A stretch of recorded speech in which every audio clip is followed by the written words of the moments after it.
There's 4 worlds that we have lived in so far. On this planet? Yes. Okay. The first world started back when Earth was created. All right. Okay?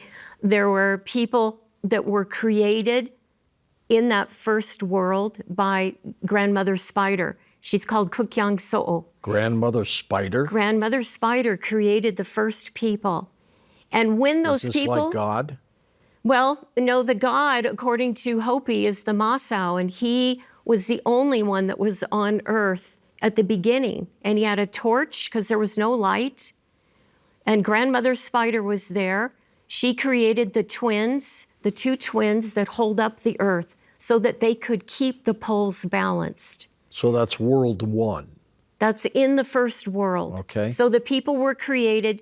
During that creation, there were the Hopi gods, and through the sun lighting up, which is Dawa, the sun, there were rays of light that came, and on those rays of light were these beings, really tall, 14 feet tall, blonde hair, blue-eyed. Giants? Pleiadians. Huh. Pleiadians are gods. They're not aliens. So the Pleiadians came during this first world, and they worked with the Hopi gods. So then the first world ended. There was fire. That's what took it to its final end. The second world was created, and that was even more, like the people learned songs, and they stood up and they started to dance, and there was an evolutionary process of the Hopi people. That ended in floods. Then the third world happened, and the third world was even more advanced. And this was a time where the people started to bring in not only the ceremonies, but put all of it together. Did something dramatic happen during the third world? The third world ended when the comets hit the Earth. 12,800 BC, Atlantis, Lemuria, Aztlan. Wiped out everything. All of them fell, correct. What is the significance of what is called the kivas for the Hopis and Pueblo people? The kivas are the round chambers that are built underground.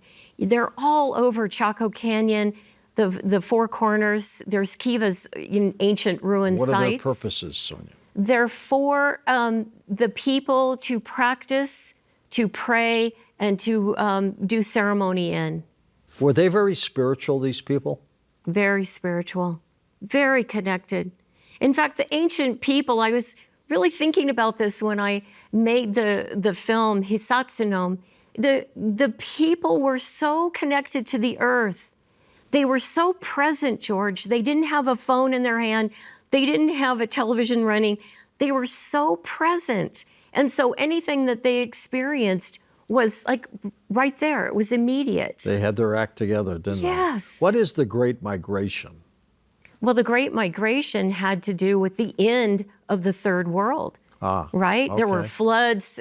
Some people went underground. The ant people, the Savarok, took them underground. Some people went up. The Pleiadians took some people up.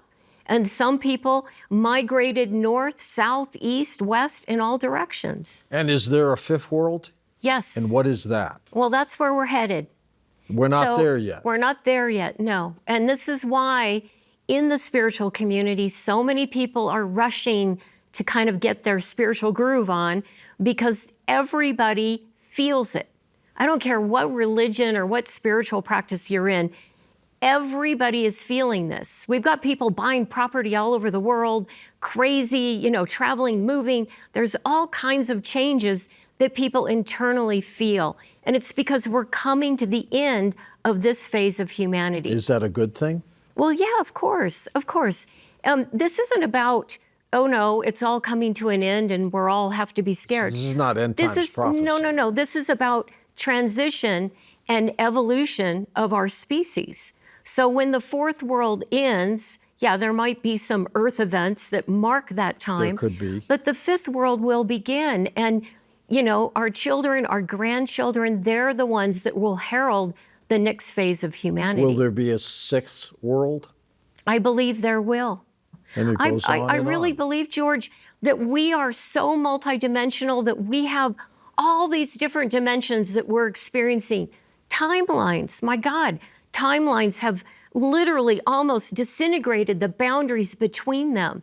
And I'm watching people experience things from different times and different time periods, and they don't understand what's happening.